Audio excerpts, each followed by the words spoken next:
one area that I talk a lot about with clients is renovating in New York City in apartments that might be condominiums or co-ops, what that cost might look like and what the time horizon looks like, and where you can actually add some value and where you should stay away.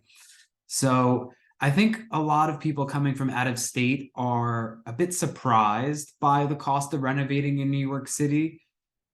Everything, at least per your co-op and condo board documents, needs to be done by a licensed and insured contractor. Okay, you probably want to use a contractor that has worked in the building before. So perhaps generating a list or a short list from the building's porter or someone that they've worked with in the past, I think is really helpful for this process.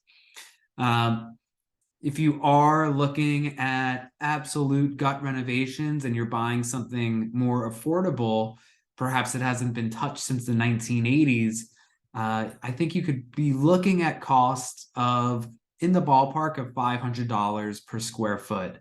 So that's if you're buying a 2,000 square foot 3-bedroom apartment, you might be looking at around $1 million renovation. And I think in terms of timing, you could be looking at 6 to 9 months if you are doing absolutely everything, right? That would include the electrical work, which there's a lot of outdated electrical in those older apartments, the plumbing, which needs to be updated, if you're reconfiguring any walls within the apartment. If you're doing everything, that's around the price point that I would be thinking about for a renovation like that. And of course, it could fluctuate higher if you're doing a higher end renovation, a little bit lower if you're not getting top of the line appliances and top of the line millwork. So of course, there's going to be fluctuations in the cost of renovating. I think if you're looking at smaller projects, say a bathroom that hasn't been updated, but the other one has, you could probably renovate a bathroom in the ballpark of $25,000 to $50,000 for your typical 5 foot by 7 foot bathroom.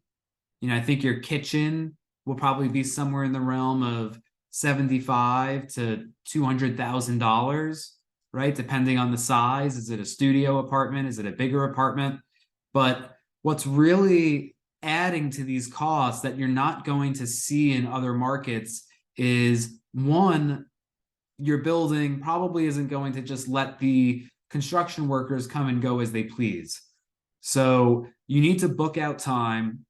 You need to make sure that you're actually allowed to renovate the apartment. For some buildings, there's wait lists, right? Just in the event that they're doing a big capital improvement project and they only have so many elevators to service renovating, that might be something to be paying attention to when you're buying a home.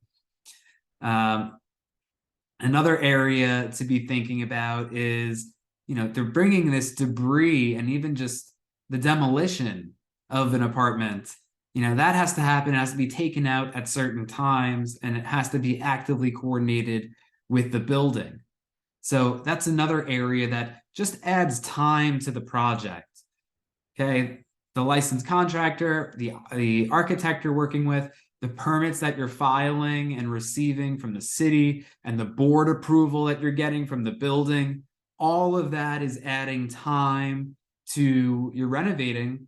And if you're not able to move into the apartment, let's say for 7 months, 8 months until everything is finished, you're also carrying an apartment for that length of time, right? That could be very easily $10,000 a month, $12,000 a month in the event if you're financing it. Okay, so out of the gate, you could be spending $100,000 just to carry an apartment that you're not even living in.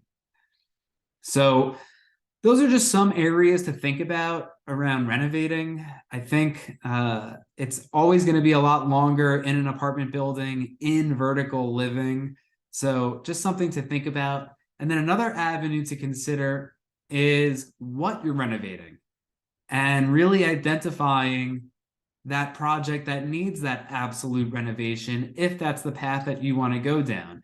I don't think and do not recommend that people do a gut renovation on an apartment that was upgraded 10 or 15 years ago. There's going to be another buyer who will see more value for that or like it as it is, where it doesn't make sense to purchase something that you're going to do a gut overhaul to unless it really, really needs it. I'm talking about those old parquet floors, those really white, dusty General Electric refrigerators from 1975. I think if you're going to go down that path of renovating, either find that unit that needs just a handful of cosmetic improvements or something that's not too intense, or if you really want to do that overhaul and customize it to exactly your liking, then you definitely want to be going off of the floor plan, identifying that that wow factor, whether it's the view or location. And that way you can build exactly what you want and add value by pairing an apartment that people don't want to renovate with something that has those really great intrinsic characteristics. Okay. Overall, within the market, I definitely see a complete lack of interest in these homes that need renovating, just because exactly what we're talking about here, just the timing and the wherewithal and just the financial and mental capacity to actually make those upgrades. But for the right buyer, whether it be a contractor looking for their own home or someone with that design cap that's looking for exactly what they want, I think that there's incredible opportunities in this market for targeting those estate sales and finding something maybe in that pre-war building that you otherwise can't find, or that just really isn't getting a look, where you can secure that value on what you're buying. So some food for thought on the renovation side. If you have any questions, let me know. We definitely connect our clients with contractors to give them some preliminary estimates around renovating if they are planning to go that route. So please subscribe, hit that like button, and feel free to reach out to me at my contact info below.